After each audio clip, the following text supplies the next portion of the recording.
NHS bosses in South West London are urging people with concerns about their health, aside from anything to do with coronavirus, to seek medical help. The number of people being treated for heart attack, stroke and cancer has fallen dramatically over the lockdown period, and there are real concerns for what that will mean over the coming months. Karl Mercer reports.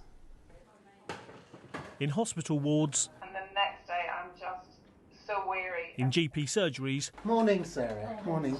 Do come in, take a seat. And in consulting rooms, the NHS is trying to get back to business as usual.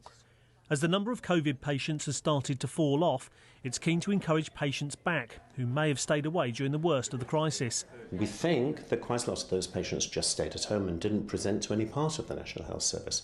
And it may be that some of those patients are now still with us, but sicker than they would have been if they'd had earlier treatment. Do you have concerns? There's been a change. Sarah Huntley did use the NHS during the crisis, referred by her GP for a breast examination. I think one of the things was I was worried that with all that's going on and all the emergencies, I didn't want to be wasting people's time. But my GP, the fact that she'd said, yes, go to them, made me think, well, there must be something. And when I got there, nobody made me feel I was stupid or that I was a time waster or could you please just go away at all. In fact, quite the reverse.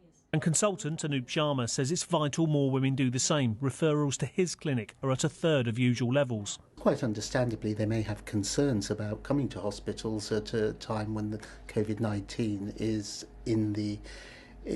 so prevalent. There must be patients within that cohort who have breast cancer and in whom the diagnosis will be delayed. Across London, the figures tell a pretty stark story. Take A&E, for example.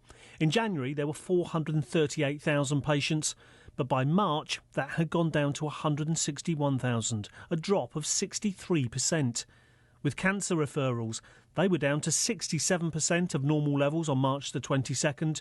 Just a week later, down to a third of what they'd usually be. I saw we did a blood test for you just... Local GP Andrew Murray is doing much more of this.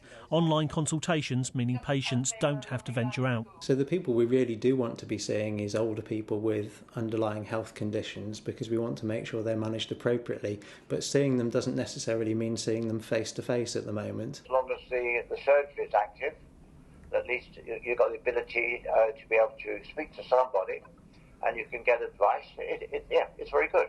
The majority, I think it's much simpler, and I would imagine they'll get through a lot more patients by doing that. Are you managing to get your medication okay? The drive across London's NHS is to get to see more patients in all settings. Karl Mercer, BBC London.